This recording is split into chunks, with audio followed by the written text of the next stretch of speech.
Okay, so next session is issues of post-settlement support and what I'm going to call agrarian reform. Okay, so 10 minutes and then 20 minutes discussion. For rural land reform to succeed in improving income and livelihoods, you need resources other than land. Land by itself is not sufficient. Clearly, talking about rural land, if we're talking about urban land, slightly different, but we can frame it as it's not enough to get a house or a plot on which to build a shack. You also need access to livelihood opportunities, to economic opportunities. So where that land is located is critically important.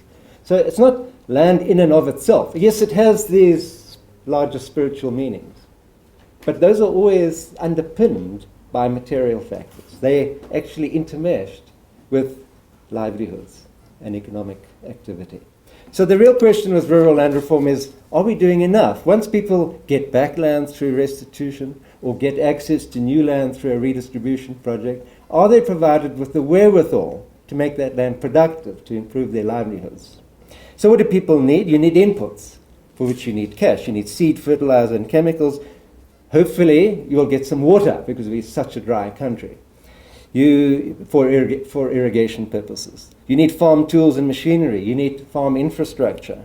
You need buildings, roads, and fencing. You need transport. You need a vehicle. You need access to markets. You might, in some instances, need access to finances. You also need skills and technical knowledge. And in rural South Africa, you cannot assume that because a person has a rural background, that they necessarily have the skills to operate a farm, and in particular, a large-scale commercial farm. So post-settlement support is absolutely key to making this a success. Another way to frame this question is not simply in terms of post-settlement support and support services and so on, but it's to frame the question, well, if you're changing the distribution of a productive resource, are you not potentially restructuring the agricultural sector? If you're doing it on a large scale, if we were to redistribute, say, 50% of commercial farmland, this would surely make a big difference to the structure of the sector, particularly if you're going to break up large farms into smaller farms. Okay, so the larger issue is one of what we call agrarian structure. That is, it's a pattern of land holding, but also of production and marketing. It in fact implies a particular class structure, set of class relations. Potentially land, and across the world, if we look at the history of land reform internationally, often land reforms are actually called agrarian reform, because the purpose of changing land ownership is to restructure an entire sector. Some of the most successful agrarian reforms in history have been in places like Taiwan and Korea, the so-called newly industrialized countries, Japan, where they were critical to industrialization. So potentially, changing the relationships in the agricultural sector can make massive differences to poverty, inequality, and the prospects for economic growth. So there are these larger rationales, hence the heading agrarian reform. But now, if that's what we're intending to do, to not just support a few black people and little bits of pieces of land, but to do something about the structure of the agricultural sector, we have to think carefully about what our vision of an alternative structure is. And we need to think carefully about which land and which productive enterprises we're transferring to which people, the who question once again. So there's more than at stake here than simply land. And we also have to think not only about the food system in the country and issues of food security, we also have to think about export earnings, because although South African agriculture contributes only about 2% or perhaps slightly more to GDP, it contributes a lot more to export earnings, about 10%. And it contributes quite significantly to employment as well. So there's a lot at stake here. So that's by way of introducing the question. Just to say, look, we have many problems in South Africa, and the structure of the economy is clearly a major one. It's highly concentrated, every single sector. We also have massive unemployment, 37% unemployment. We can get growth in the core. We're doing nothing about poverty and inequality. We have to address the structure of the economy more generally. Perhaps land reform, in its attempt to redistribute economic opportunities, offers a model for economic policy more widely? I'll leave that as a question. So let's look at a little bit of history, drawing on our earlier slideshow. We had a productive African peasant farming sector in the late 19th and early 20th centuries. It supplied the diamond mines when they opened up, the gold mines. It was systematically destroyed by previous white governments. African reserves, as we saw in the exhibition, became reservoirs of poorly paid migrant workers, offering cheap labor to the mines and industry, as well as to commercial agriculture. And with forced removals, they became densely populated to the extent that many people don't have access to land and cannot support themselves from agriculture. In contrast, white commercial farming was heavily subsidized for many decades, from 1910 onwards, through a variety of forms of support, including through land acquisition, subsidizing acquisition of farms, through loans, through price support, a whole institutional architecture of marketing boards, and a lot of it was for conservation infrastructure on farms. Black farmers had the opposite. They were systematically destroyed. So in 1994, we have 82 million hectares of commercial farmland owned by about 60,000 white farmers. And in black farmers, squeezed into the reserves, initially 7%, later 13%, we have a very large number of households, many of whom are no longer able to farm, who are dependent on remittances from migrant workers. Some smallholder agriculture does survive in the communal areas, and it was there in 1994, but we had this very divided, dualist agrarian structure. A relatively small number of large, capital-intensive, sophisticated farms developed through decades of subsidy on the one hand, and on the other hand, a very large number of very small-scale sub-subsistence households on the other, and a very small number of black farmers in the middle, operating on a slightly larger scale. And the key issue for land reform is, what is the intent with regards to the structure? Are we going to change it or not? Of course, you also have 3 million farm workers, some of the poorest and most oppressed people in the country, on farms as well. Well, what did government say in 1994? What did the RDP, the Reconstruction and Development Program, have to say? What did the White Paper of 1997 have to say? The RDP said that land reform will be the central and driving force of rural development, aiming to build the economy by generating large-scale employment, actually increasing employment, thus increasing rural incomes. It said it would promote the productive use of land, include the provision of services, and it would aim to create a restructured agricultural sector that spreads the ownership base, encourages small-scale agriculture, further develops the commercial sector, and increases production and employment. The White Paper talked about a rural landscape consisting of small, medium, and large farms promoting both equity and efficiency. So there were some statements about what the intent was with regard to agrarian reform. Since those early 1994 statements, there's been very little elaboration of policy in this regard. The agricultural sector has gone its own way, particularly under Thabo Mbeki, where there was a consultative group that was basically aimed at protecting agriculture and promoting a few large-scale black commercial farmers. Land reform policy has gone in its own direction. They've very rarely connected with one another. The key problem in land reform is lack of coordination within government. And the same goes for water allocation. Water allocation reform is proceeded without touching sides with land reform. One of the key failures of government since 1994. So, what has been the outcome of this lack of policy making? Firstly, within land reform, despite the so-called commitment to encouraging small-scale agriculture, even in the Mandela period, in fact, there's continued to be an implicit bias towards models of large-scale commercial agriculture in planning and transfer of land. So of the farms acquired by government for restitution and redistribution, not one single of those farms, not one, has been subdivided into smaller farms, smaller farming units, despite the fact that law allows them to do so without asking for permission. This demonstrates very clearly that what beneficiaries of land reform have been asked to do is take over existing large-scale enterprises and operate them as though only the racial ownership has altered and nothing else. But without the massive levels of support which were provided to such farmers in the past. So it's setting people up for failure. In the case of large groups of people, 100, 200, 300,000 coming together in large claims or in redistribution projects, they've been asked to operate these farms as collectives.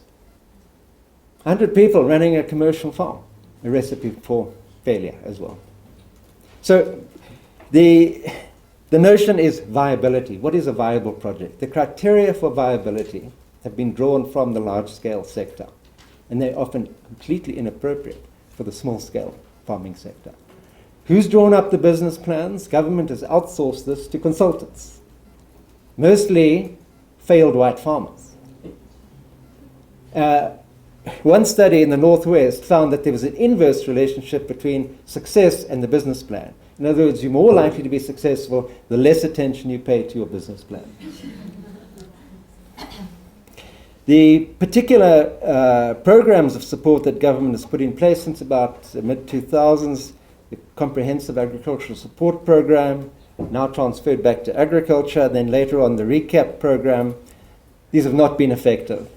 Partly because there's been this increasing bias towards smaller numbers of middle-class beneficiaries, in particular in redistribution. They've been highly skewed, and in some cases, very small numbers of people have had the lion's share of the money. So in 2009, 50% of the cash money went to 2.8% of beneficiaries, again demonstrating a pattern of elite capture. And the evaluation of the recapitalization program carried out by the Department of Performance Monitoring and Evaluation in 2013 reveals a similar pattern. In Free State, each beneficiary was getting R1 million. Unfortunately, the condition of getting recap funding is that you have a strategic partner and or a mentor, and often these people are benefiting more than the beneficiaries. So the attempt to provide a degree of post-settlement support through these mechanisms has not been very successful. What's happened in the agricultural sector in this context of policy failure? Well, subsidies were withdrawn from the white commercial farming sector, starting in the late 1980s because the state could no longer afford them, and speeded up in the 1990s. So we get new agricultural marketing acts which disband the marketing boards, price supports are removed, subsidies are removed. And as a result, some white farmers go out of business because they can't survive without the support. And the competitive ones have survived. And so what we see is, let me show this slide, is that farms, the number of farms is reducing, the one graph, and the size of farms is increasing. Smaller numbers of larger farms. That's the pattern. This is a process of concentration, of continuing concentration, which of course happens in competitive economies, particularly pretty unregulated economies. Concentration is the law of capital, isn't it? We've also seen increased vertical integration within value chains. So some of the larger farmers are involved in producing inputs to sell to other farmers, as well as getting involved in processing, packaging, and retail, which of course allows a lot of capture, capture of the value being produced. Of course, agribusiness, up and downstream of farming itself, has become even ever more concentrated. And with that comes an implicit bias towards the large-scale model. There's also been a shift away from extensive crops and livestock to more intensive, higher value horticultural crops in the sector. With regard, in respect of black agriculture, we've seen a few black commercial farmers emerging, partly with state support, partly through buying their own farms. And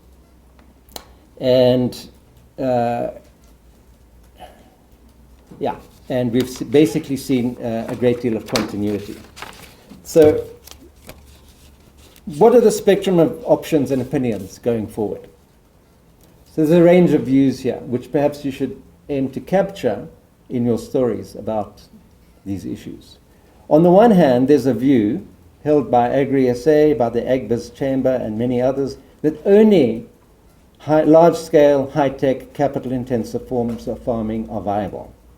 But of course, the large-scale commercial farming sector must be deracialized. This was the Thabo Mbeki view.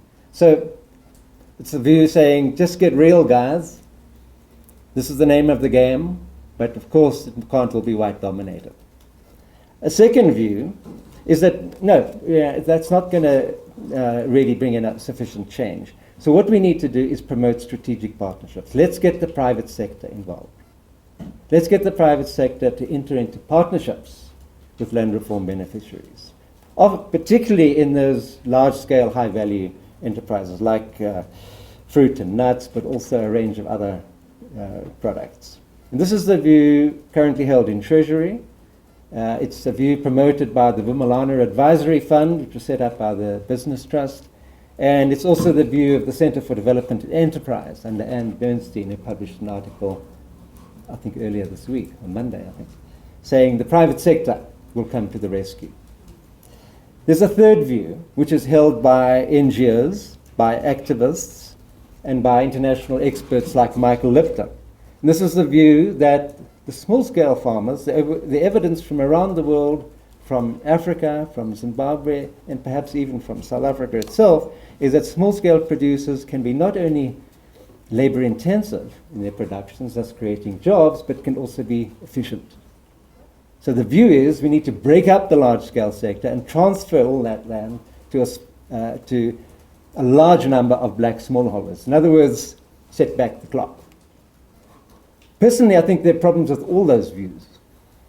I would reject all of them as trying a one-size-fits-all. I don't think one-size-fits-all. I think we can have a range of large, medium, small-scale, and very small-scale producers. What we need to do is support them with policy.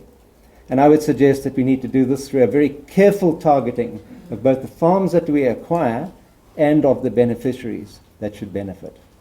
And I do have some suggestions about how that would be structured, but we'll leave that for question time. I would say that there are very important success stories to think about in land reform. As Ruth mentioned earlier, there's the Bestes case in KwaZulu-Natal, where former labor tenants are producing beef and multi-purpose cattle very, very successfully and competitively. There's the Molatele claim in Hoedspruit, fruit farming. There's the Ravele case, as I said. There's Nkasenia and Tunjan in Msinga. There's the Amankolosi in Kranskop, a large sugar, timber, and vegetable producing enterprise, a restitution claim. Also, failures. In the majority of cases are failures. I don't know if anyone saw the story in Huffington Post about 3 weeks ago on Comminage in Stellenbosch. A truly shocking story, which could be followed up. There's Zebedela Citrus, once the largest citrus estate in the southern hemisphere, going to rack and ruin through corruption. What is happening with the so-called agri-parks initiated by Mr. and Quinty? No one's ever done a story on this. Not one single story. It's consuming a huge proportion of the budget at the moment. And I think very, very badly conceived. I expect it to fail utterly, as did the Comprehensive Rural Development Program, but society is not paying attention to it. I would agree with Ruth, the strategic partnerships, absolutely key. So I think leave it at that and open up to questions. Okay. Great. And I know that Ben is keeping one of his main arguments for question time, because what he's pointed to is the changing structure of agriculture. What we see here is an anti-land reform, right? What we see actually is the opposite of land reform. It's a concentration. It's an anti-agrarian reform. It's a concentration of ownership and control over farmland and of agricultural capital that is actually accelerated in the era of democracy rather than being undone, right? So we have a lot of discourse about small-scale farmers, about small is beautiful, but in fact what we're seeing is a failure to subdivide and the consolidation and concentration of ownership. So Ben, I think, wants to add on the question, a crucial question, which is if we want to change the agricultural sector, if we want to change landholding patterns, should we be targeting the top or the bottom or somewhere in the middle? So that's, I know what he would like to add on. No one's really looked at agri-parks. I'm not even sure that there are any actually in operation yet, but 2 years ago we had fancy PowerPoint presentations with brilliant new buildings and so on. My guess would be that there isn't a single one that's functioning. It's very unclear from the Agri-Parks document who is targeted, what forms of production, located where, what form. So the idea is you provide support services and you also buy products. But none of the details are specified. Our officials in the department haven't got a clue about agriculture. That's one of the problems. This is just actually another case for tenderpreneurs. With respect to spending, Ruth actually has produced very powerful and interesting analyses of the budget for land reform, which show the trends over time, which we don't have on PowerPoint right now. We can probably look them up and put them up for you. People. You can certainly, but basically, I wasn't talking about the land reform or input. this is another question. Yeah. The other question is about. So what the budget analysis shows basically is that the amount of money spent on, for example, the National Youth Scheme, Youth Employment Scheme, plus the spending on the Comprehensive Rural Development Program, a badly conceived and failing program, plus more recently spending on agri-parks, has increasingly taken money away from money for buying land. So the actual amount of money for buying land is now, look, the overall budget for land reform has never been more than 0.4% of the national budget, indicating its extremely low political priority. The budget for redistribution, which is basically a capital expenditure budget, buying land, is now 0.1% of the national budget. So the pattern is of similar patterns actually show up for restitution. So the actual business of acquiring and transferring land is of less importance, and these other, quite frankly, crackpot schemes have increasingly assumed importance. With respect to subsidies, I don't actually have the figures, but when deregulation and liberalization was introduced, first in the 80s and then finalized in the mid-90s, the outcome of that was that South African agriculture was one of the least protected agricultures anywhere in the world, on a par with New Zealand. But compared to the massive levels of protection of agriculture in OECD countries, for example, it is now completely exposed to the winds of global competition. So we went from highly subsidized to one of the least subsidized agricultures in the world. And the whole idea of those who proposed this reform is that we would do this in the name of efficiency. Okay, but what was also said was that to make this work for land reform, we need to develop a farmer support program. We need to make the post-settlement support services available to farmers. And that, unfortunately, has failed to materialize to any real extent. The success stories in land reform, few and far between as they are, reveal that, in fact, small-scale farmers can be productive and efficient. Even when they use labor-intensive methods, the returns to their labor can be rewarding. So former labor tenant farms now being farmed by beneficiaries, which I'm in touch with or follow through research in Kaseni, Unjan. These producers, both on irrigated land, producing fresh produce, and of livestock, are very efficient. In the bestest case, CPAs are operating commercial beef herds and selling good, high-quality animals in the local auction sales, and they also keep household-based herds for a variety of purposes very successfully. In the Ravele case, the Ravele community is operating high-value commercial fruit and nut operations very successfully. There's no necessary correlation between small scale and lack of success. I think in all these cases, capitalization and support have been key. You have to have the capital available at a variety of scales. So I think the scare about food security, the narrative that if we transfer land to small-scale black farmers, it's turning up the scary music. It's basically an attempt to say we have to preserve the status quo.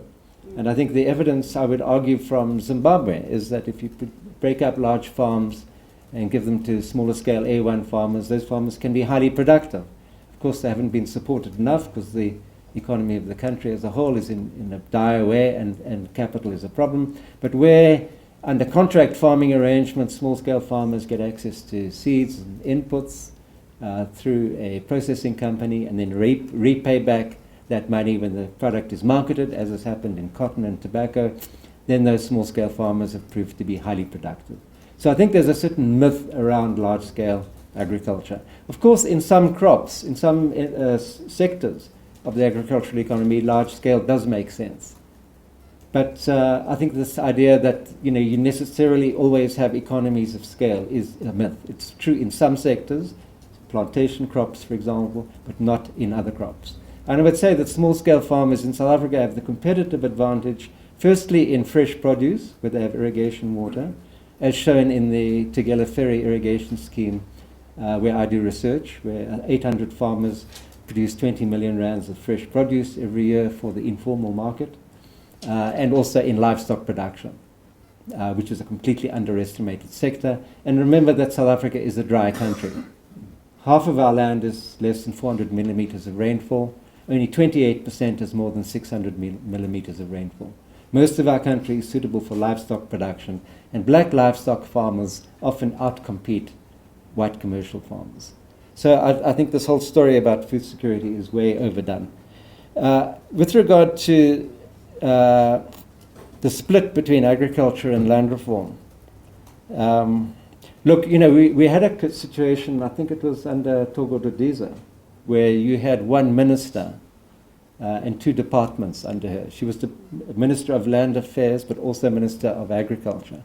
That didn't necessarily mean that those two departments worked closely together.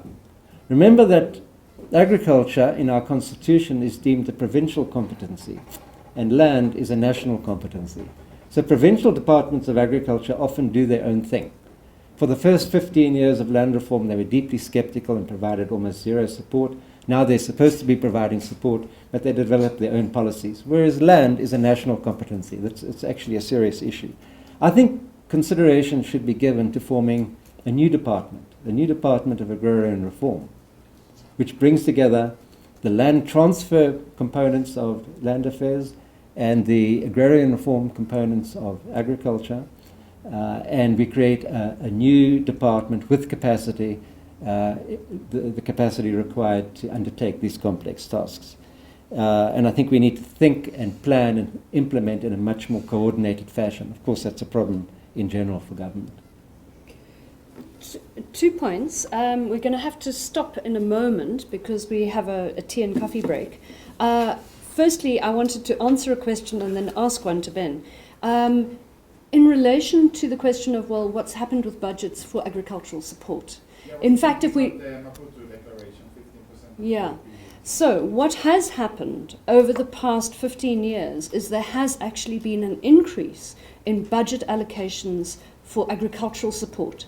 So if you look at, and I can email you some of the data, some of the graphs, what we see is an increase in actual budget allocation and also budget allocation per black farming household. But what we see is a very, very, very unequal distribution of that of that budget. So we're seeing, 0.1% of black farming households get access to grants or loans. This kind of problem. I've worked on this with Michael Aliber, who's at the University of Fort Hare. He has a lot of data. If you want to look into government is budgeting more but spending very badly, who's getting this, who's not getting, why? There's a lot of information out there. Last question to Ben, and then we're going to go for coffee. And my question is, Ben, I know that you have a proposal, which is this big question. If we really wanted to change the agrarian structure, Should we focus on the most marginal white commercial farmers, or should we go for the big corporate agriculture? Where should we focus? So Ben, tell us in 1 minute. Right. Yeah. Okay, this is a diagram drawn from the 2002 agricultural census. It shows that the top 5,000 farms in 2002 were producing 62% of all agricultural value. Since then, concentration has increased. We now have, instead of 42,000 farmers, we probably have around 30,000 commercial farmers. And I would estimate that the top 20%, 5,000, 7,000 farms, produce 80% of all value. This creates a massive opportunity, of course, because it means we can redistribute 80% of farms with very little threat to food security. White farming is not homogeneous. White farming is highly differentiated. In many sectors, there are 1 or 2 or 3 or 4 or 5 or 6 very large producers. These are the ones who are competing successfully. There's a large number of medium and slightly smaller scale farmers who are quite marginal. Some of them are in the dry areas, some of them are on marginal land. Quite a few of them are efficient in their own way, but they lack the resource base to really contribute all that much. So what does this mean for policy?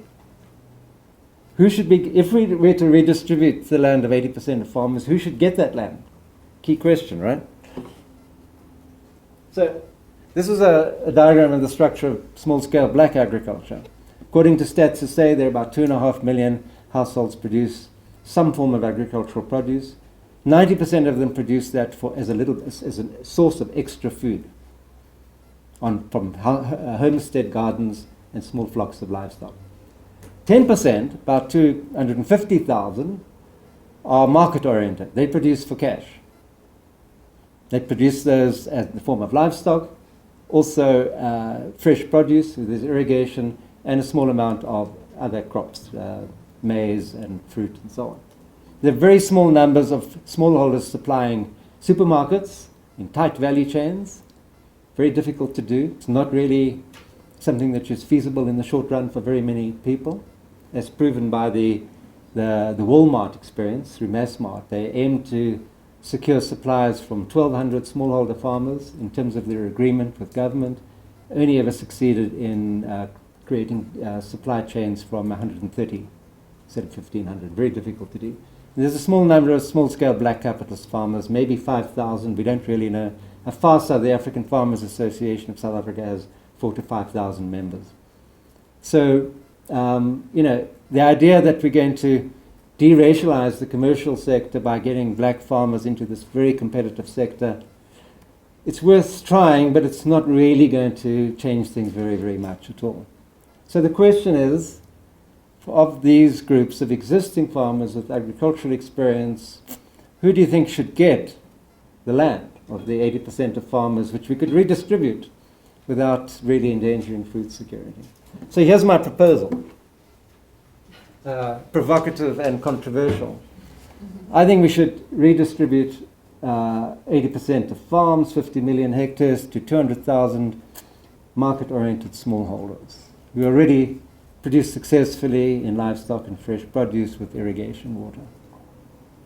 By the way, they mostly sell to the informal market, which is largely ignored by policy and in statistics. It's much bigger than we imagine. In Tugela Ferry, farmers sell to bakkie traders who distribute some of the earliest green millies in the province to towns around the province. Surprising, but a little-known fact. With respect to field crops like maize, I don't think it's possible to compete with large scale. The economies of scale, the mechanization means it's really not worth small farmers' while. That's why there's so much uncultivated arable land in the former homelands, and it's why it's under grazing livestock at the moment. Makes sense. Of course, the problem with this proposal is that you would leave the top 20% alone. And these are the real fat cats, right? The ones who've succeeded. Is that a price too heavy to pay? Well, you can modify the argument slightly. Let's put pressure on them to assist with agrarian reform. Let's say to them, provide access to markets, to capital, to skills, and donate some of their vast holdings. Some of them hold way over 20,000 hectares. And actually some of them are prepared to donate land. So you can bring pressure to bear as a condition of support, is that they make the wider agrarian reform work. So, and I would leave them alone for 2 decades while a new black farming class comes to the fore, and then we'll see. Great. Okay. Thanks, Ben, for being provocative, as usual. What we're going to do now is take a break. After the break, we're going to talk about the enormously complex issue around communal tenure, customary tenure, and traditional authorities, including Ngunyama Trust. Then we will be dealing also with farm workers and dwellers. We'll be dealing with urban land questions, and then we'll bring our focus back to the Constitution and to the current debate around expropriation without compensation. So let's go to coffee. Thanks.